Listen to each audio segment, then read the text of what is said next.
Doomsday 3. We had Doomsday 1.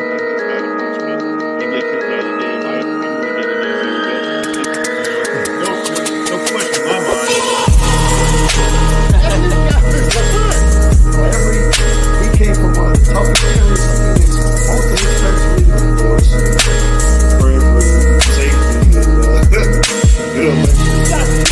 on the defense, talking about it. You better get your ass involved. You better get involved. I just gotta say, when it comes to former Dallas, Different. For sure, and they would have thrown it off because This guy gets off you. And then I go to bed every night like, G man, I promise you that we gotta get a lot of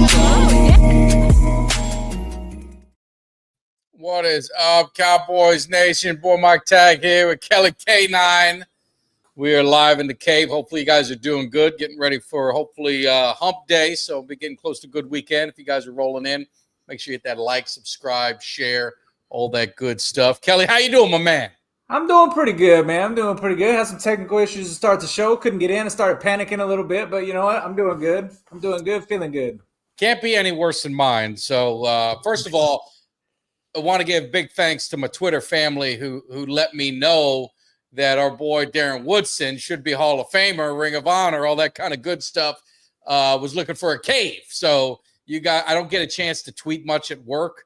They make me work hard or something. I don't know what's going on with that. But I do get alerts, and I got this. I kept getting alerts saying, that people were tagging me and something. So I look it up. There it is. So I dropped the video. Woody loved it. Then our man Cuts showed him all the work he does in his cave with his custom cuts by Jones, and he got the retweet as well. So pretty good day for the Cowboys cave, getting well represented by one of the legends of the Dallas Cowboys. Yeah, man, I thought that was cool. Both of you guys getting retweeted, and yeah, that was pretty cool, man. Anytime that a guy like that can retweet you, man, it's a good day. It feels good. It feels nice to get one of those retweets or a like, you know what I'm saying, by a Cowboys legend, which he is, should be in the Hall of Fame, but still, man, one of the all-time great safeties for the Dallas Cowboys, man.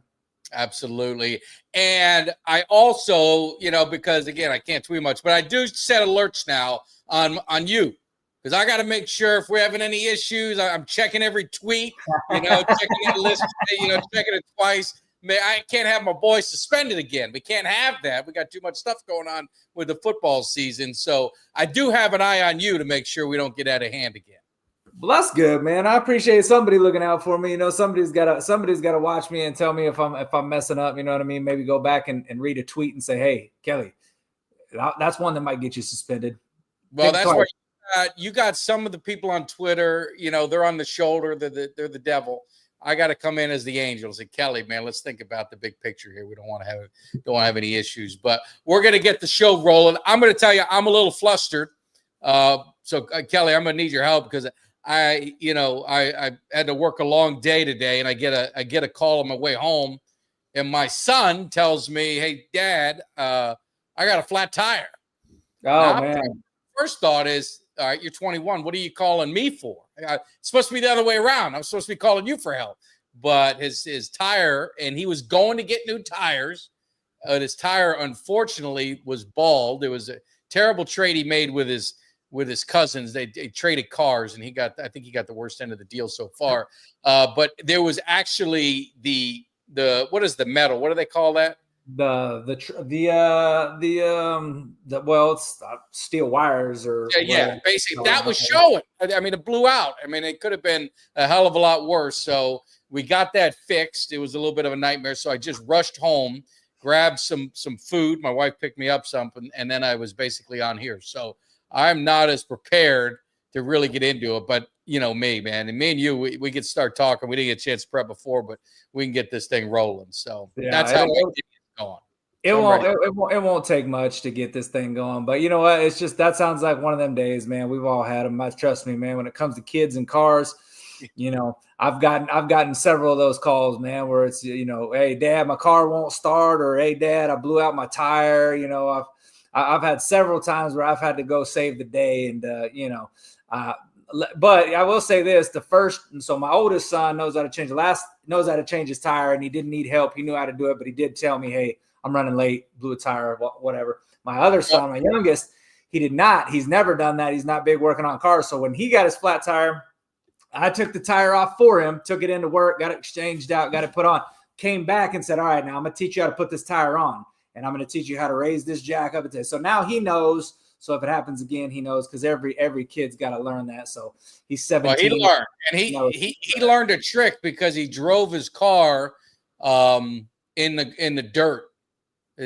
He was at his girlfriend's house, and so they had the driveway, and you park to the side. So he drove it up into the dirt, and I tried to explain to him, I said, well, that's going to be problem number one, because that jack is going to sink. Yeah. So he learned a lesson of we had to find some pavers, put the paver underneath the jack. That way it can hold itself. So he got a good lesson. So he knows how to do it now. So I'm proud of him. There you go. I just guided him. So he definitely knows how to do it now. So I'm going to leave this up to you, Kelly, because we didn't get a chance to talk. Where do you want to start? I mean, do you want to? This is what I got. This is what I've got planned. So we've got obviously Jerry and the soap opera. We've got the unofficial depth chart came out, so we can kind of start looking at, maybe looking at the roster and kind of seeing what we like and what we don't. Week 2, we got the Ravens. Cowboys are going to be back at AT&T. So those are the 3 kind of main topics. So I don't know if is there one you want to start with to finish on a different note, or what do you think? Well, I think the first thing that I would want to talk about is the fact that the whole Netflix thing that's going on. We got the whole Netflix thing, and then that is kind of where I wanted to start, just because. There we go. I got it. We're started. So the floor is yours. I'm going to let you get this started, because I know you're very passionate about this. I saw a lot of your tweets, and I feel the same way. I think some fans do as well. So I'll let you get this party started. And you guys in the chat, we want to get your thoughts as well. So first of all, I know that I had a few people tell me, they're like, no, and with the diehard fan, one of the tweets that I tweeted out was a tweet that caught some traction, and it got retweeted a lot. And it was I basically said, I'm not watching one second of this shit. Fuck Jerry. That's what I said. And a lot of people had that same sentiment. And here's the thing. I had a lot of people tell me, Kelly, you're a diehard fan. There's no way you're not watching it. Listen, there's not really anything that I can see in this documentary that I don't already know. They may have added a few tidbits in there, here and there, but nothing that really piques my interest, because what I said when I replied to Nick's on his, because he said, there's a lot of people saying they're not going to watch it. I don't believe it. I said, but you can believe me, because the thing is, I don't want to rewatch history. I want to make history, right? That's what I want to do. Like, I want to see this team make history, not to rewatch it, not to relive it. Because look, yes, it was the glory days. Look, do I love those teams from the 90s? Do I love the players from the 90s? Absolutely. It's a good story. We all know the Herschel Walker trade story. We all know that was, him, the gambler and all this shit. Like, that's a long, long, long time ago, man. That's in the rear view. Don't want to see it, right? I don't care to see it. In fact, if anything, it just continues to piss me off, because I feel like that Jerry, only cares about being relevant in the media. It's as long as he's getting clicks, views, and getting talked about, it's the only thing he really damn cares about.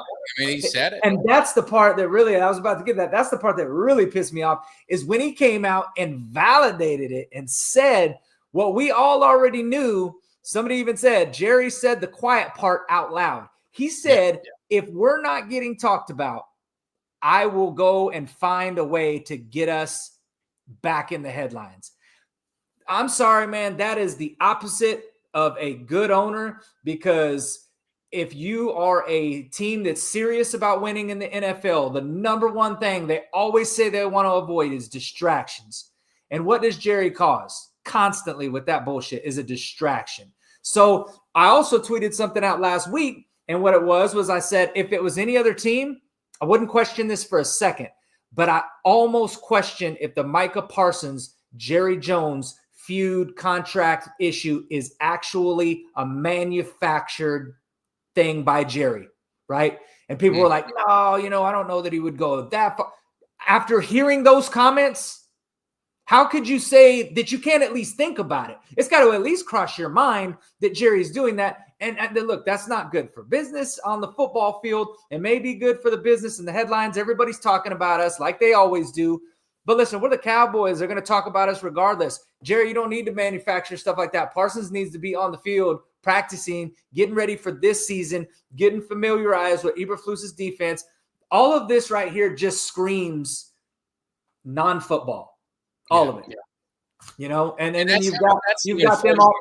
Yeah, I mean, and then you've got the whole Jones family, you know, they're all on the red carpet, you know, and all this stuff. And it's like, dude, you should be working on a way to sign your best goddamn player on the football team in Micah Parsons, because outside of Dak Prescott, he is your best football player that you have on that team. You should be working on a way to sign him, not all this other BS. So it just pisses me off as a fan, because it just seems like it just continues to get flaunted in our faces. Like, this is who I am. This is what I'm about. And ain't shit you can do about it. It's about the dollar, and he admitted it, and that's the part that's tough for fans, right? And that's the part that you're starting to see the tide turn a lot with these fans. And you're seeing it with players. I mean, Emmitt Smith was pretty damn vocal on that red carpet that they were talking about. You've heard Michael Irvin say it. Obviously, you've heard Troy Aikman say it. You hear a lot of these guys coming out more and more being vocal about it. And I mean, I have no doubts if that's true. With him manufacturing a feud with Micah Parsons just to draw attention. It's interesting if you listen to what he says. It's very interesting. Like with Parsons, he says he's under contract. There's nothing to talk about. He's under contract. I'm for honoring contracts. And then I had to think about it. I said, man, CeeDee Lamb held out. He didn't go to camp. They ended up signing him and they got it done. And then I also think about, well, you cut players. Why aren't you honoring the contract that you signed with those players? They cut Jalen Smith, right? You got rid of Dez Bryant. They got rid of him. He didn't fulfill his contract. You got rid of DeMarcus Ware. He didn't fulfill his contract. So, you know, it's all bullshit, and it's really frustrating. And I'm just telling you, I listened to Denzel Washington, and he had a lot of, you know, great points that he made about Jerry Jones, and he's a big Cowboys fan. Like, we're huge Cowboys fans. And he said, I will always be a Cowboys fan. I mean, what am I going to do? I'm a Cowboys fan. I don't like it. I don't like what he's doing. He's distracting, and it's taken away from the team. The team has players. I mean, the team has had success, and it's that $1 million question. And we got to get some guys on the show to really answer it. Is how much does it really matter? Like, is the culture that he's doing, does it seep into the locker room? Does it seep into the mentality of players? Because Emmitt Smith was kind of split. He said when they had chaos when Jimmy left, they went ahead and, they had that year in 94, but they got it together. They overcame and they won the Super Bowl. He said, Jerry's never caught a pass. Jerry's never run the football, and Jerry's sure the hell never thrown a pass. So at some point, the players got to be held accountable too. But at what level the distractions carry on? Because then Emmitt Smith in the same breath said there should be none of this distraction at this point in time. When you're in training camp, the focus is on football and getting this team prepared and ready to go for the season. So they all kind of contradict each other a little bit when they talk. So I don't know what to believe. Yeah, I mean, it's the thing is, in Emmitt Smith's day, the distractions weren't as loud. I mean, in Emmitt Smith's days, the distractions were, like some 6x9s. The distractions now, you got 415 subs bumping in the trunk with a 1,000-watt amp powering them bad boys, because you've got it on Twitter, you've got it on ESPN. I mean, when we think about it, when we were young and back when the Cowboys were winning Super Bowls, we seen highlights on ESPN and that was it. They didn't have shows dedicated to talking Cowboys. I mean, literally every single day. It's like damn near a 24/7 news cycle. You've got, First Take sitting there. They're talking about Cowboys all the time. You've got shows on FS1, Colin Cowherd talking about the Cowboys. You got NFL Network. They're talking about the Cowboys. Every single show is talking about the Cowboys. They're talking about Micah Parsons. They're talking about Jerry Jones. They're talking about Dak Prescott. They're talking about the Cowboys. And it's not just talking about them. It's leading off with like a 30-minute segment. I mean, it's like we're the only team out there that they can talk about. So the noise is amplified in this day and age. And when you've got Jerry Jones stirring that pot and constantly just trying to make that noise louder, what exactly do you think that does to the players? Because we hear players say it all the time. Yeah, I don't hear the outside noise. That's horse shit. They absolutely hear the outside. We saw Trayvon Diggs walk outside the locker room, mad over a tweet that was made in game, and he walks out the locker room he was still in his uniform pads, coming out there to confront a reporter. So don't tell me that they don't hear the noise. They're absolutely hearing the noise. Half of these players are on social media scrolling through it. You've got players that are defending themselves and retweeting things that people are talking shit about them. So the noise is real. And for Jerry not to recognize that by him making the noise louder and saying, you know what, let's crank this fucking volume up rather than, hey, maybe we should tone this down a little bit and see where that gets us. To me, it just adds more dysfunction to the circus that is the Dallas Cowboys. And let me ask you this, because, you're talking about ESPN and all the talking heads and lead with the Cowboys and this and that. And they've come out and they said, they're being now critical of Jerry, but aren't they kind of being hypocrites themselves, because they're the ones fueling the fire. They're the ones giving the platform. And we talked about it. We don't like the Eagles, right? We don't like the Eagles. The Eagles are the Super Bowl champions. I've yet to see hardly anything. They ain't talking about them. And you're talking about a defending Super Bowl champions going, for a repeat, young team, talented team. Could they make a dynasty run? Yes, no. I mean, that's at least a conversation. I don't know. I don't think they will, but at least it's a conversation. They're like a non-story. It's crazy. Yeah. And the 7-10 Cowboys, all coming off that season, are constantly in the news. So is the media a bunch of hypocrites? You heard Dan Orlovsky coming in and saying, I owe Dak an apology. This is ridiculous. This is a circus and this is that. But aren't you the one you're the one fueling it? The networks are allowing it. Yeah, well, they are. And here's the thing too, is that, Jerry loves it when they're talking about him, and they're not going to stop talking about him. I mean, you got Stephen A. Smith and First Take literally going out to Dallas to do live shows last year, flying on Jerry's helicopter. You know what I mean? Like, it's absolutely moronic, because they'll sit there and they'll bash Jerry, but yet they'll bend over and kiss his ass when he comes on their show. You know what I mean? Because that's the thing too, is they'll sit there and they'll talk all this, they'll criticize him and they'll say this about him and they'll say that about him. But when it comes face to face with them, that tone totally changes. The energy changes. You know that phrase, keep that same energy? Yep. I can tell you right now, man. I used to, long time ago, man. It's been many years now. I used to sit there and I would love to meet Jerry Jones. I'm going to be honest with you. I don't want to meet Jerry Jones anymore, because if I did meet him, the first thing I would ask him is, why are you destroying the team that I fucking love and making this team I love an absolute joke? Because that's what I think he does. I believe that in my heart of hearts, man. I have grown to despise Jerry, and I do his, the skits making fun of him and do his impressions and everything. But if I could sit down and have a heart to heart with Jerry, I could promise you the energy that I'm bringing right now would not change from what I'm telling Jerry, because I'm passionate about it. And the thing is, we'd probably end up getting separated by security, because I ain't going to take them bullshit answers where he's trying to, you know what I mean? Because he does. He gives these bullshit answers where he, it's like, why won't you sign Micah? Well, technically Micah is currently under contract with the Cowboys. Well, no, Jerry, you need to extend Micah Parsons. We all know this. We know he needs to be extended. This is how it works in the NFL. We've seen everybody else do it. Why aren't you doing it? It's infuriating. Right, let me ask you this, because this came out, and I've brought this up a few times. Do you think the Cowboys, there's a cash flow problem with the team? Value is one thing, but cash assets, cash in the bank is another. And I wish someone would have looked it up, because I've asked this before.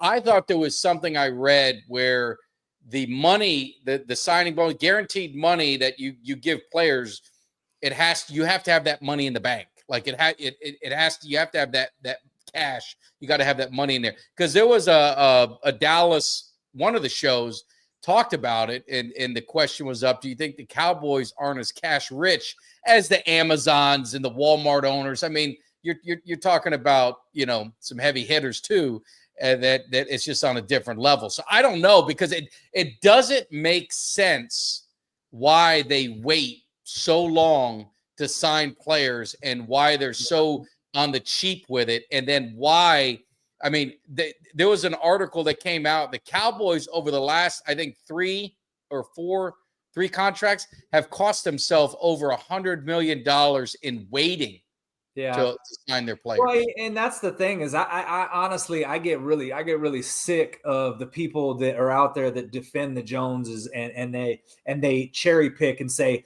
oh, look, this guy's having a contract dispute. You know, look at Myles Garrett. Oh, I thought it was just the Cowboys that did this. No, the Cowboys are the only ones that does this every single time. I mean, yes, are there teams that have contract disputes where things get a little bit ugly? Myles Garrett asking for a trade. I mean, we've seen this amongst a lot of different star players where the contract may not go as smooth as they like it. But tell me another team where every single high-profile contract that has to get done, it's an issue. It's only Dallas. It's only Dallas. So for people to sit there and try to say, oh, no, it happens with other franchises. No. It happens occasionally with other franchises. It happens routinely for the Dallas Cowboys. And it does cost them money. And I've had people sit there and with a straight face say, what does it matter? It's not your money. How does it affect the team? It absolutely affects the team, because it costs us money. And then the Joneses sit there and feed us this bullshit line of why we can't sign guys like Derrick Henry last year, or why we couldn't have went and got a defensive tackle this year in free agency. When the money was there, it could have been done. But if these guys ain't out here, and if these guys ain't being serious signing these contracts, and it's eating up more money because they're taking longer and dragging their feet. And if you believe Micah Parsons really wanted to get a deal done last year, would have saved them money. Same thing for CD, same thing for Dak. Just like you said, it has cost them so much money, and that does affect the team. And if you can't see that as a fan, then you need to sit down and really study how the cap works and how other teams operate, because you just clearly aren't understanding how that negatively affects the Dallas Cowboys and the moves that we make in free agency and moving forward. It affects us in a negative way. No, I agree. And Cut said that he commented, he heard that as well, that the money needs to be, you know, in escrow. So maybe there's something to it, because look, he's a good business guy. It makes no sense. Like, it doesn't. Just think of it logically. If you can sign a guy early, and you're not talking about signing, you know, your backup. You're talking about signing a franchise player, a guy that you know is a guy that's been an All-Pro, the guy in the prime of his career, getting into the prime. You're talking about CeeDee Lamb, Parsons, and of course a franchise quarterback. Why wouldn't you take advantage and try and sign them early to get them locked up, to free up money, to move things around? It's just good. It makes good business sense. So I'm trying to think of the logic side of it, and it's really illogical thinking on the Joneses. So I figure there's got to be something to it. But listening to him today talk about, you know, Micah Parsons, he's just digging his heels in. And it was funny. I don't know if you saw the interview. He kind of like stopped him quick. It's like, no, but then he couldn't help himself. He had to kind of open it up again, because he just couldn't let it go. And do you see this going into the season? I mean, is this something? Because I mean, Micah Parsons looked very disinterested in the practice that I saw today.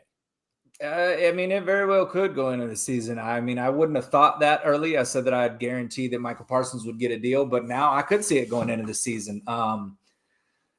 And you know, if we think that this defense has troubles, you know, with Micah Parsons, I can't really even imagine what this defense will look like without him. The actual truth of the matter, though, if Jerry really decides to dig his heels on this, if this is the hill that he wants to die on, he does have all the leverage. And at the end of the day, Micah Parsons I don't think wants to lose real game checks. And if he misses games, he's going to miss out on game checks. I don't think that he wants that. I think that actually hurts his value moving forward. And I don't think he wants that. I think he wants to be there for his teammates in the end. I don't think that's going to make him happy. And I think at the end of the day, it may end up burning a bridge between Jerry and Micah, to where Micah's like, you know what, go ahead, franchise me the next year. But after that, I am out. You ain't getting me. I'm not going to play here no more. I won't do it. And if that's the case, because like I said, Jerry does have the rights to do that. He technically has him under contract for the next 3 seasons, this season and he can franchise in the next 2. And Michael will make a whole lot of money if we franchise him for 2 years in a row. But if that's the hill Jerry wants to die on, then I think that maybe Michael might miss week 1 just because he's not ready. You know what I mean? Because he doesn't have that practice. He's not in there. So it's possible he could miss week 1. I really have to think that Jerry's not going to dig himself into that trench and push that, because I would like to think that he's smarter than that. But at this point, the way that he keeps talking, it's a Mexican stare down right now. Yeah, it's going to be interesting because, Parsons has a back injury. There, we get the camera right. Yeah. And that's hard to diagnose, hard to prove. And I mean, Micah Parsons can kind of string it out if he really, really wanted to. I mean, that's not the ethical thing to do, but he could hurt the team and stay. Like, he's there, so they're paying him. He's not getting fined or anything. He's at practice, but he's got a back injury. So it's going to be interesting to see what happens with this team. I don't want to, beat on this too much because it's like a broken record. We need to focus on football because at the end of the day, it's like I said, we're Cowboy fans. So whoever's rolling out there, man, we gotta hope that they're good. So let's change gears and definitely want to get your guys' comments. I'm going to have to kind of hide our little comment thing only because of what I'm going to be moving over here. But I got the eye chart for you. And let me go ahead and stop that so we can get everything clear. And I got the eye chart for you guys. If you can't see it, we'll run through it. But this is the unofficial depth chart. So not too many surprises, I think, when you're looking at the offense. I think Javonte Williams being the RB1, I think we kind of thought that. We'll get into Jalen Tolbert, Kevontae Turpin, and Mingo a little bit, but let's just focus on the offense. Is there anything that stands out to you that is a surprise? I did a video a few days ago, and some people must agree with me because it's gotten other people obviously talking about it as well as Jalen Tolbert. Could he be on the trading block? I think Jalen Tolbert could be on the trading block, and I think that I've said that I think that Kevontae Turpin could end up being the number 3. I tweeted that today. From what I have seen in training camp, Kevontae Turpin's getting more reps at wide receiver. He's making plays in camp. His route running looks really good, smooth. I know he's been getting criticized for some of those, tending to leave his feet a little bit too much and make them chest passes, catch him with his chest, not his hands. And it seems like he jumps when he doesn't have to.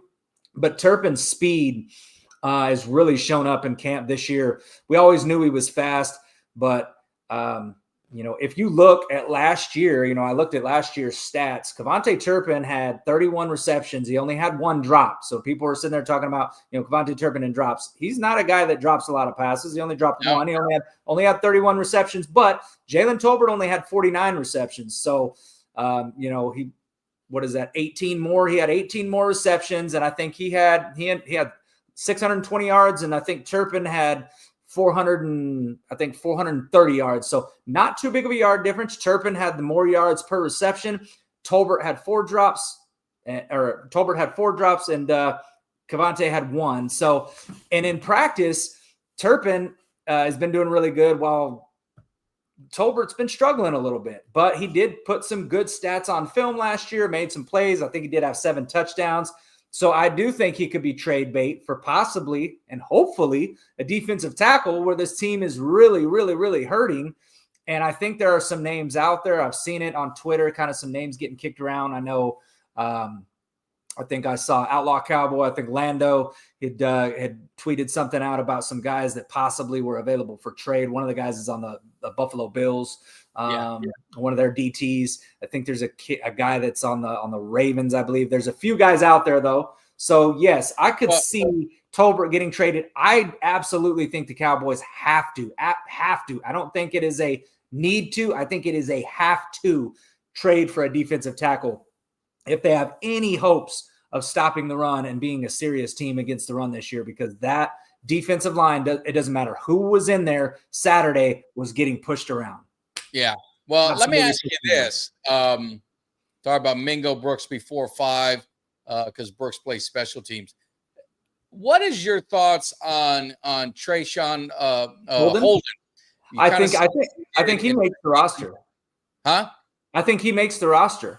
Yeah. Well, what I'm saying is not even make the roster. I'm saying, could you see him leapfrog all of them to get to that 3-4 spot? And I say this because you look at his size, 6'3". I mean, he's a big guy. Tolbert 6'1", Mingo's 6'2". So there's some similarities between more Mingo and Holden than with Tolbert. But Tolbert's going into his 4th year. You kind of know what you got. And I'm not saying it's bad. I'm just saying you kind of know what you got. With Holden, their ceiling could be much higher. Now, he's had a little trouble in college, and maybe that's what this team needs is a few of those, guys on the edge. I mean, we live with that. If I know you don't want to go back in history, but we lived with that in the 90s. But he looks like he's got a lot of upside, and the ceiling, you don't know what it is. Where I think Tolbert is pretty much is what it is. Yeah. Mingo, you just don't know because he hasn't really had enough opportunity. But could you see Holden leapfrogging some of these guys and getting into that wide receiver 3 with Turpin? Turpin is going to be your gadget guy. I don't think he's going to be your everyday wide receiver 3. I think he's going to be kind of you're bringing him in on special packages. But what's your thoughts on Holden? I think they're definitely going to have a 3-4 combo. Right now, that combo lists currently as listed is Tolbert Turpin. I think that if Tolbert gets traded, I think that bumps Turpin up to that 3 spot, and then I think somebody comes in behind him. Now, if I was gonna say who got the majority of the majority of snaps at wide receiver 3, I still lean towards Turpin. I know that he is kind of more of like your gadget, but I think the thing with Turpin is that he's going to have a lot of space to operate, man. If you've got CeeDee Lamb and you've got Pickens, and even if they move CeeDee into the slot and they slide Turpin outside for some of these deep plays, Turpin's going to have some room to operate. So I think that Schottenheimer recognizes that speed and how he can utilize that speed. So I think he's really going to latch onto that. But I mean, if Holden continues to make plays like he has so far, then I absolutely see that guy is being able to get in the mix. And can he get into the mix well enough to where he kind of overtakes Turpin a little bit to where he's out there more than Turpin? Sure, I could see that happening. I think to start the season, I think that it'll be Turpin and then possibly Holden, because look, we've all talked about Mingo, but I'm going to be honest with you. I haven't heard a lot about him from training camp. I haven't heard about him making a whole lot of plays. He hasn't really shown up in terms of making big plays, impact plays where you're like, oh God, he's got it. He needs to be in that mix for that number 3 spot. I think right now Holden kind of has an inside track to definitely move up the depth chart for sure now. And I think what he needs to do is definitely needs to make plays on special teams during preseason. Yeah. And this preseason game will be interesting, the second one. We're going to get into that one after we get through this depth chart. So let's just summarize. The running back is the last thing on offense. So Javonte Williams, Miles Sanders, Jadon Blue. I thought Maffa played very well. I think he got screwed on a couple runs by the offensive pre-snap penalty where Richards, lined up, a little bit, behind. They're being very strict on that rule. They were that last year, and it seems to be carrying over. But I think Javonte, if the Cowboys are going to be successful, he's going to have to kind of be that dog for them at running back. And then Jadon Blue is really going to have to be your playmaker. I, before training camp, thought Miles Sanders would be kind of like the odd guy out and it would be Williams, Sanders, and Maffa. I'm not sure. Maybe they go with 4 and they keep the 4 of them. I think Deuce Vaughn's the odd guy out. Personally, I was surprised he got the start, but I do understand that they have to have someone running the football. But this preseason game will be interesting to see how they spread the carries around. What is your thoughts on the running backs? And we really didn't see much, right? Because Williams didn't play, Sanders didn't play, and Blue didn't play. Well, in Blue, Jaden Blue is nursing an injury, and I hear that he's questionable to play in the game against the Ravens, which means that you're probably my whole thing though with that running back thing is that I don't really understand why Schottenheimer hasn't played more of the starters in the first game. I sure as hell hope this second game that we see more of the starters because I understand sitting some guys, like some guys you like, okay, we know that what this guy is. But I mean, here, if Javonte Williams is going to be your number 1 back and Sanders would be the 2 or however you're going to flip that.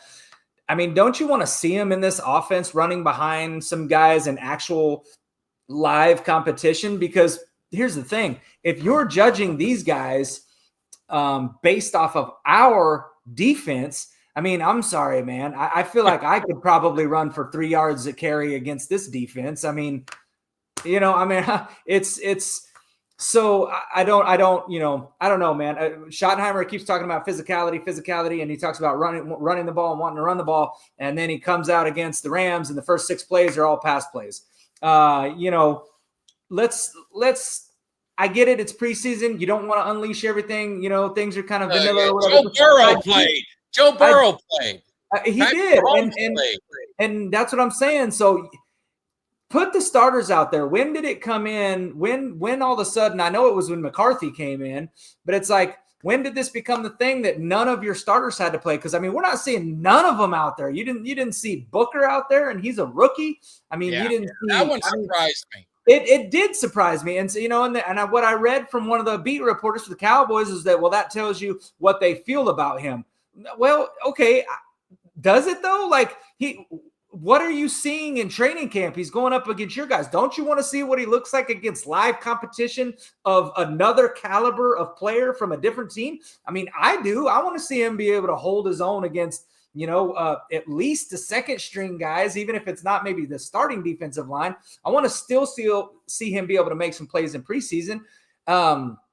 I don't know. I really hope Schottenheimer plays more starters. And your quarterback hasn't played an NFL snap coming off of an injury. In a pretty long time. Exactly. And listen, if you're sitting out there and you're Schottenheimer and you're scared of injuries, like, listen, that's part of the game, man. Injuries happen. Tony Romo got injured in a preseason game. Maybe that was where they started getting scared of playing their starters. I don't know, man. But you can control it, though. I mean, you hand the ball off a couple times. You do some safe passes.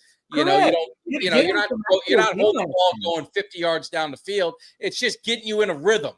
Fast tempo offense. Get the ball out just to give you a little bit of rhythm, break a little sweat, get the butterflies out, all that kind of. I mean, these guys are all human. I know they're great athletes, but anyone who's competed in anything, you can't tell me first game, first match, first whatever it was, the butterflies weren't in there at any level, whether you're playing beer league softball, professional football, high school sports. That first thing, man, you got some butterflies in there. You got that adrenaline going. And I mean, I'm going to be honest with you. I would not be against, because I mean, I was a fan, and honestly, I still am, of the way that it used to be, where the starters play maybe a series that first game, then maybe they play 2 series the next game, and then they play like the first quarter on into maybe even the second quarter, maybe in the third game. Me personally, that's what I want to see. I want to see these starters out here in this new offensive scheme, new defensive scheme. I want to see them out there against live competition. I want them to feel confident that they can not just do this in practice, but that they can go up against other teams and other competition and they can do this, right? I don't care if if you really want to sit CeeDee Lamb out, okay, fine. Sit CeeDee Lamb out. I'd love to see George Pickens get a few snaps in here, though, with Dak Prescott and this offensive line. I would love to see Javonte Williams be in here with this offensive line. I'd love to see our defensive starters be in there, get Bland out there. I'd love to see them guys out there getting actual snaps. Bland's another one that has had injuries and hasn't had a lot of snaps out there recently. So I just feel like that preseason, while I understand that it doesn't actually mean anything, I do believe in the importance of getting your guys ready for live action, because you cannot simulate live game action by practice alone. I don't believe that. And I think that for the past several years, because the Cowboys don't do that, I feel like they have gotten off to a fairly slow start. There's been, a couple years where they didn't, that year where they had all the turnovers and their defense just absolutely mauled teams. But I still feel like this first game, I was absolutely shocked to see how many starters actually sat out. None. That was amazing. I mean, Leofau was the only – I'm trying to go through. Let's look at the defense, because this is where the concern. Mozzie played and Mozzie played a little bit. Leofau played. And that was pretty much it for the starters. That was pretty much it. So the defensive tackle, I mean, that's kind of where it's at. You didn't really see anything great, right? I mean, nothing that got anyone excited. Nope. We got run on. They did the run okay, but then in that second half, they got absolutely shredded by the Rams. I forgot what running back it was. I think it was a kid from Missouri. So this has been an ongoing issue, that in cornerback. And I'm just telling you what, if Bland gets hurt, boy, we're in trouble. If Elam isn't what we hope he can be, because he didn't play either, man, it did not look good for what was rolling out there, because those could potentially be your starters. And they made our boy from Georgia, and what's his name? Who's it? Stetson. What's his name? Stetson Bennett. Boy, they made him a superstar. They made him. It wasn't like our defense was going against Stafford. It was going against marginal NFL quarterback, and that secondary looked bad. It did. It looked bad, and they were able to do whatever they wanted. The defensive line got pushed around, and it didn't matter who was out there. Nobody played well. I know some people were talking about Winfrey, that defensive tackle Winfrey. I know that I'd heard Greg talk about him. He was kind of high on him, talking about him. He got pushed around like a grocery cart. I mean, every single guy that was out there was getting moved off the line of scrimmage in just a very concerning way. And there was people jumping all over me on Monday when I said, listen, this defense was about what I thought they were going to be in terms of, and everybody's like, you can't judge them too harshly. I've won game. It's vanilla schemes. It's backups this, it's backup that. And I said, listen, scheme has nothing to do with getting pushed off the line of scrimmage. And they were going against backups. I mean, they were going against second stringers too. And this is the thing. Listen, we weren't able to stop the defense last year in live game action. So far in training camp, I have seen the running backs for the Cowboys in practice make huge chunk plays. Deuce Vaughn making chunk plays on this defense. Pretty much every running back they've given the ball to gets chunk plays on this defense. And I've heard, whether it's Patrick Nosey Walker, whether it's John Machota, they've all mentioned run defense does not look good in practice. Then they went up against the Rams in joint practice. They did not look good.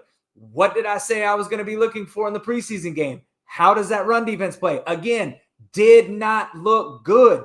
And the thing is, I don't give a damn if it was starters or not in the interior. Mozzie was out there, and he looked absolutely looked like a drill sled again. So, and these other guys, they're expected to be contributors. Those 2 7th-round guys, Toila and Winfrey, those guys are expected to be significant contributors in this interior defensive line. None of them look good. If you don't see those as red flags, then you're choosing to drink the Kool-Aid and to basically just ignore what we have seen over and over and over again, including this entire training camp portion of what we've saw. I mean, it's a red flag. It is a giant red flag. I'm not the only person that's seen it. I just feel like there's people that ignore it and say, well, it'll get better, when the season starts, and, Eberflus and the linebackers will, I don't care if you have elite linebackers at all 3 positions. It's not going to do you a damn bit of good if your defensive line is getting pushed off the line of scrimmage and these guys are getting 3-4 yards before the linebackers can even get to them. Your linebackers ain't going to fill the holes that quick. So it's just you need your defensive front to not get bullied off the line of scrimmage. They're getting bullied off the line of scrimmage. It's going to be a long day when we play. It's going to be a big problem. It's going to be a big problem. So looking forward, let me fix this. Get Kelly back in there. There we go. Looking forward, we've got we're back in Dallas. We're going to be back in Dallas, playing the Ravens. We kind of talked about the starters. Should they play? It sounds like they're probably not going to. I think more starters will play, but I don't think you're going to see Dak or any of those guys. But I think you might see some linemen playing a little bit. I mean, what do you guys need to see? I mean, what do you guys need to see this Saturday to make you feel a little bit better? Because I don't think we had a great feeling. And I thought Milton. Yeah, I'd like to see Milton more. I think he needs time, and I don't think they kind of set him up for success early on. I thought once he kind of had that run, he got hit, and he kind of got into the game, and I thought he played pretty well. He had high moments and lows, but I thought he played pretty well. After that first quarter. But what do you need to see to kind of make you feel a little bit better after the weekend? I mean, still more of the same, to be honest with you. It's the same things that I wanted to see in the last game that I didn't see. I need to see this team stop the run. I want to see them stop the run. I want them to put up some fight and not get bullied off the line. I want to see this team actually commit to the run. Again, what I said, and here's one of the things that I'm not saying. Wait a minute. I think we might have someone who's very upset about this team. And let's just add him up. Is that who I think it is? Is that the hit machine? You see what I'm wearing? The hit machine making an appearance. Boy. What is going on? What's up, fella? What's up, big dog? Boy, if I had your hand, I'd cut both of mine off. How you guys doing, man? Man, we are doing good. We're so glad to see you back in the game. That makes me feel like it's football season. I hope you appreciate. Look what I'm representing. Yes, sir. Hey, you got the right one, baby. You got a jersey on. You got a jersey on that's somebody that's hungry. Hungry. That's there we go. That's what that 56 stands for. You gotta be hungry, baby, if you're gonna be a real Dallas Cowboy. I don't know right now. Hey, I don't know right now, but all you guys don't know, this is Eugene, the hit machine, Lockhart. You're talking about all pro for the Dallas Cowboys. He's coming in the cave for all you guys who are new to the channel. But getting you're captain of the defense. You were the middle linebacker. You were the man, the all pro. What you're hearing what Jerry's saying, you're hearing about the culture thing, you're hearing about he's, he likes all the attention. What is your take as a player? Does that create distraction? Or you focus so much that you kind of block out all that noise? Can he be a hindrance to this team's success on the field? Well, being a player, you want to be appreciated, especially by your owner, because if your owner appreciates you, and that's just not for what's going on with the Michael Parsons. If your owner appreciates you, you will know he appreciates you by what he says in the media about you, about your contract, about not only things that's on the field, but off the field as well. If you want to see someone that Mr. Jones appreciates, look at Michael Irvin. That's when you know that he's appreciated by his owner. And Michael hasn't played in years. But everywhere you see Jerry, you see Mike.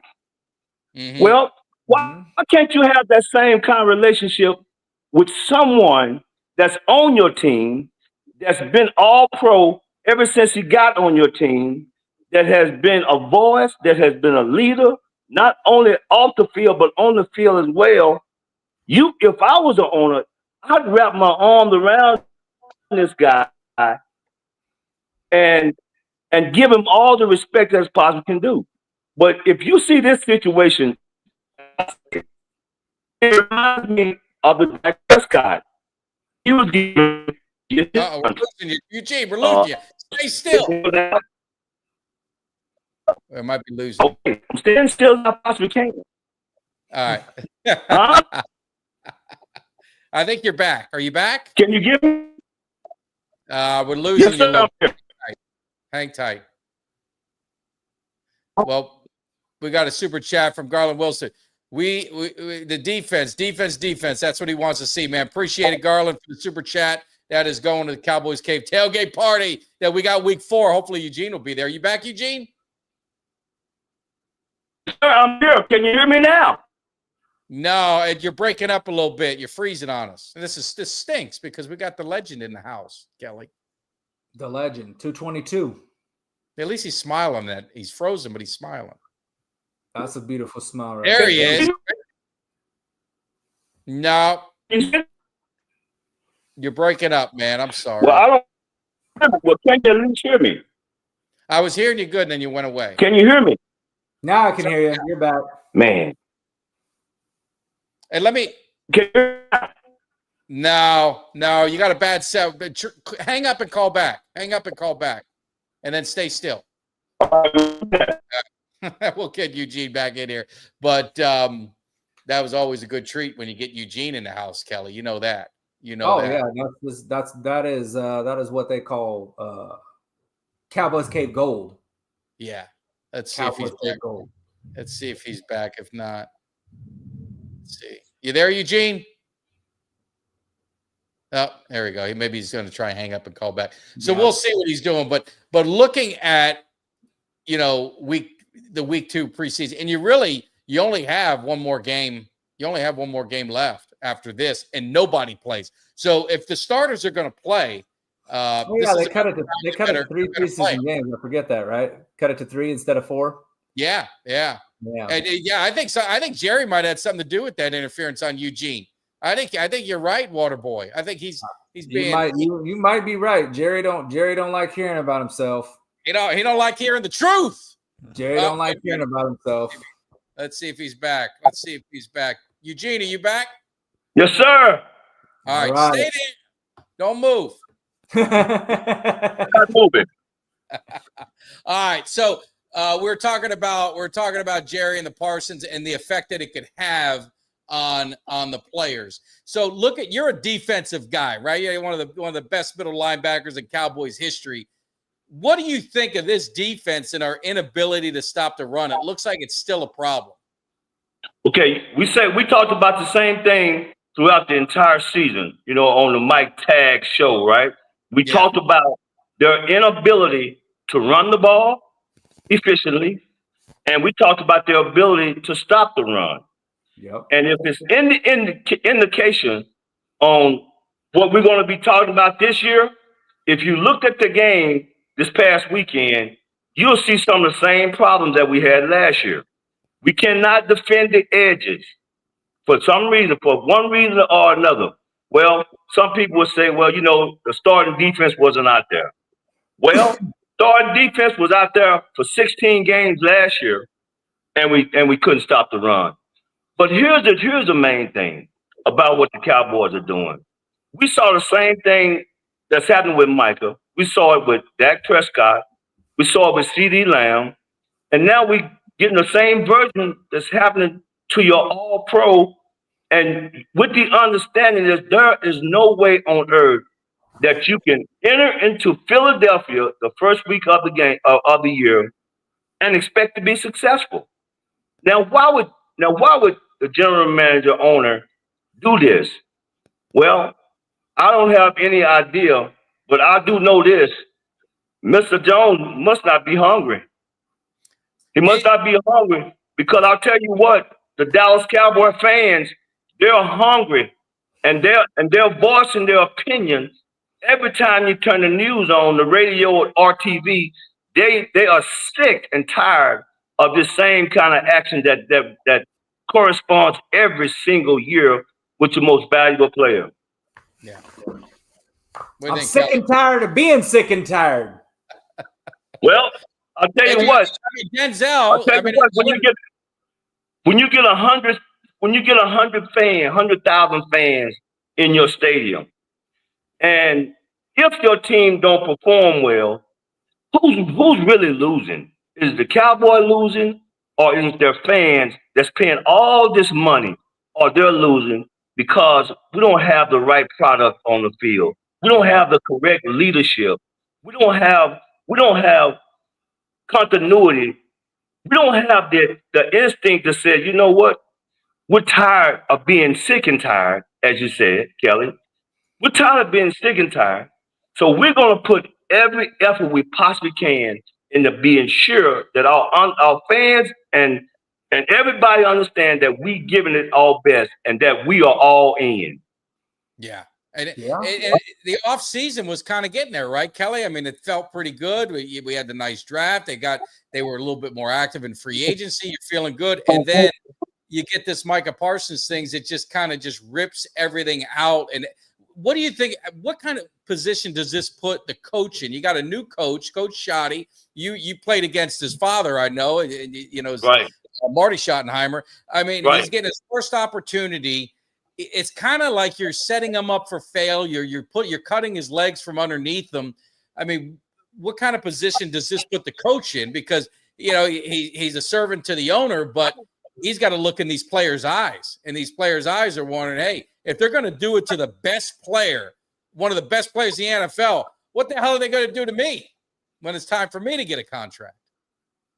Kelly, what you think about that? Because I believe that everyone on this football team, I believe that they see how when they are a superstar and they're up for contract and deservedly so.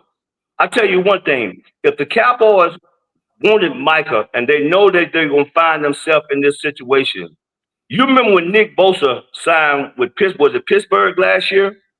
How they went out and got that contract done? If they would have watched them go in before his last year on a contract, something like $38 million, I would have signed Michael Parsons right around that time because he was one of the best at what he did. But we didn't. We waited until now, whereas you got the hardest, one of the hardest schedules in the NFL. You're facing the Super Bowl champ. Then you're coming back and facing another team that went in the playoff, deep in the playoff. It just seems like for some reason you'll learn from the mistakes of old, and then you'll make some kind of change to make sure that the fans are appreciated, the players are appreciated, and most of all, that this new rookie head coach is appreciated, and you're going to give him every tool that he possibly can get to be successful. Yeah, it makes no sense. I agree 110%, which is why it doesn't make any sense why it doesn't make any sense the way that Jerry moves the way that he moves, because it just seems ass backwards of every other GM in the league. And as a fan, it's hard for me to understand and comprehend that logic. So yeah. But I'll tell you what, we had one of the best off seasons as far as free agency. Look at you got the guy Milton, and you got the wide receiver. You got guys that can play. Takes now. If you CD Lamb, you welcome this guy. You welcome these guys. You welcome this new quarterback. That if Dak get hurt, you welcome these guys that he can come out there and he can be as good or he can be as good as Dak is on the football field. Everybody's talking about every time the Cowboys lose, it's Dak's fault. Well, you got a guy now that if something goes wrong with Dak, that can come in and replace him. So the Cowboys have done some really, really good things in their offseason, but keeping Michael Parsons off the field as your leader, and he's totally unhappy now because now he's asking to be traded. And we all know, God knows, everybody knows that they're not going to trade him. But I think one thing that you got to be cognizant of is, what is his attitude going to be like? Right. Is he going to be hungry? Is he going to go out there and give it his all? Do he want to win for his football team, or does he really care now? Because you downgraded him in the press, you're not paying the guy, and you got 2 or 3 weeks before the regular season starts. Show me some appreciation. let me know that I understand that this is a business, but also let me know that I fit into your business plan. Yeah, absolutely. And, one of the other things that Kelly and I talked about, and you're old school, so it was different when you played. You guys played in preseason a little bit, and then you played more and more. What do you believe? Do you believe the philosophy of not playing your starters at all in the preseason? It's kind of been the Cowboys' MO lately, but you see Mahomes playing the preseason. You see Burrow playing the preseason. You see some of these other teams play their guys a little bit. Does preseason really matter? I mean, if you're a starter, does it really matter? Does practice give you enough? To me, and to the guys that I played with, like the Randy White, the Too Tall Jones, all of these guys, we wanted time on the field because we wanted to know down and distance. We want to know that if we're reading the same thing, if we're all on the same page, we wanted to at least get a quarter in to make sure that our signal was right, that the audible was right. But we would now, it's football season, and the competitive nature of us comes out in it. And here's the main thing is we wanted to be ready because we wanted to win. We wanted to win whether it was preseason, the same way with Jimmy Johnson. When Jimmy Johnson was coaching, it was imperative that we looked at this game as if it was a regular season game. Jimmy didn't want to lose nothing at all.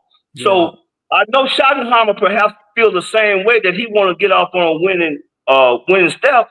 But if you don't give him all his tools, if you don't let these guys go out and perform, and the main thing about that is if you don't put them on the field during the regular season, during the preseason, then there's a high risk of injury to these guys. Just check it out. Yeah. Look at what happened to CD. Look at what happened to Dak. These guys get hurt because they're not physically ready to play this game on the football field because they missed a preseason. Yeah, I agree. What else you got, Kelly? Any thoughts? I agree, man. I mean, you don't take a car out on the racetrack without tuning it up first. It ain't no different than with a football team. You know what I'm saying? I feel like that the preseason is kind of like the tune-up, where you get out there and you hit that gas, punch that down all the way to the floor, and get that machine rolling at full speed. You want to at least know, hey, oh shit, man, I got something a little bit loose in this rear end. We need to tighten up. You know what I mean? That's just exactly right. It's an analogy, but that's how I feel about about a football team, is that you want to be, like Eugene said, kind of hitting on all cylinders. If something's wrong, you want to know before you get into that live game action where it really counts. And that's the regular season. So I'm all for playing the starters, man. I feel like it's something that needs to be done. And you don't have to play them. You don't have to play them a whole half. If you just get them in a quarter, get these guys some action. Yeah. It's vitally important, and I tell you, if you ask any of the guys that's sitting on that sideline that recognize the kind of seasons they've had the last 2 or 3 years, you ask them if they would rather be on the sideline or do they want to be on the football field competing, and that in the competition. Quarterback, let's say the quarterback and wide receiver. Now they can audible to each other. They can look at each other and tell them what the defense is doing and perhaps run another route. But you got to be on the same page. And I think it's vitally important that defensive wise, and defense is where you win football games. That defensive line and that cornerback, that we all on the same page, that we're not one guy's playing one coverage and another guy's playing another coverage. Now, one defensive lineman is playing one defensive front and somebody's playing something different. You got to have continuity if you're going to have any chance of stopping any play at any given time. So it's vitally important that you get out there on the field of action, where you can get the joy and peace and happiness when somebody makes a good play. Man, I tell you what, there's nothing like having a defense with all players running to the football. And then we used to have a saying that said, meet me at the ball. And I would say that every time I would get in the huddle, I need everybody to meet me at the ball. Meet me at the ball, baby. And then you'll see 11 guys running to the football, patting each other on the back, helping each other up because they've made a successful play. And that's when you make one successful play. If you do that throughout the game, I promise you, defensive-wise, you're going to win. No, absolutely. I love it. More importantly, if you want to win, you got to come to the Cowboys Cave tailgate party. And I'm sure Eugene, I don't know, are you going to be making it? We got everything happening. It's going to be week 4 against the Packers, a little bit of revenge. Hopefully, it's going to be a lot of fun. Cuts has got our special commemorative paddles. Yes. I think at the Cowboys Cave, we got to whoop that ass. So we got to paddle that ass a little bit. So yes, sir. A lot of fun. So hopefully we'll get to see you out there at some point on that weekend, maybe at the tailgate or before. But I tell you what, you'll see me tonight. You'll see me hanging out with you guys the night before because I know how you guys get down, baby. I know how you guys get down the night before, and I damn sure will be there the day of the game. I promise you. If you want to see some a great tailgate party, you need to come to the Mike Tag show and come out there where we'll be because I promise you, we will be hungry for some. You'll be hungry. Cuts is going to feed you to make sure that you're not hungry after that. But it's going to be a good time. But Eugene, it's been the off season. We talk a little bit, but what's going on in your life? What's been happening? Give the fans a quick update. Everyone's always asking about you. Well, I'll tell you what. Again, it's school season, right? It's school just getting ready to start back. So we just now finishing up giving out the backpack and the school supplies for the kids. We're still doing that. I got to go to East Texas. I had a couple of deaths in the family, but God is taking care of all of that as well. But other than that, man, I've started back training extremely hard. I'm in football shape. If the Cowboys need another middle linebacker, just have them to give me a call at 1-800 the Hit Machine. My name is Eugene Lockhart, and I approve this message. You damn right, man. They need some fire like that, man. Yes, sir. We're gonna do this, man. I can't wait to see you guys. And again, I thank you guys so much, guys, for coming to my Hall of Fame induction, the Black Sports Hall of Fame. It was awesome seeing you guys there, man. I love you guys, and I love being on your show. I'm available, baby. I'm available anytime you need me. I gotta get ready. I gotta get ready to run now because I gotta talk to my mom on the other line.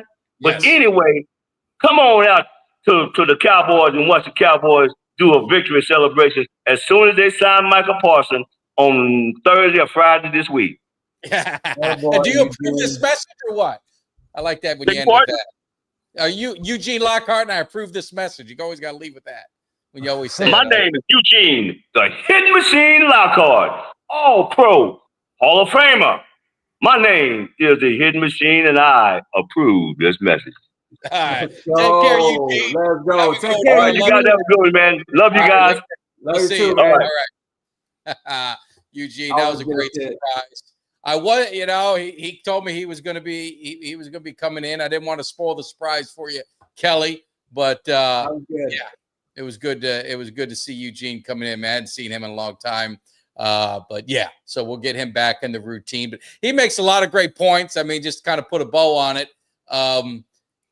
These guys need to play in time. He made a great point. You guys want to make sure everyone's moving at the same pace. Everyone's on all cylinders. Everyone's understanding the calls, and everyone's understanding what your job is at each call. And you could do that in practice, but games are a little bit different, right? They always talk about game speed. So I think he makes some valid points. I hope the Cowboys play some more guys, this Saturday.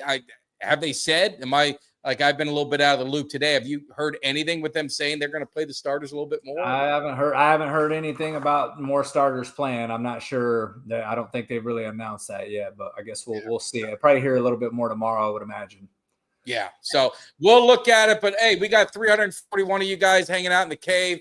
Want to thank you, but more importantly, if you want to thank Kelly and I, is hit that thumbs up on YouTube. And if you're watching on X, Twitter, go over to YouTube and hit that subscribe. Doesn't cost you nothing. And hit that thumbs up. That's all you need to do to help the channel, man. We don't ask for nothing else, man. And we'll give you some tequila shots when you go to the tailgate, or you hopefully maybe it's going to be a good time.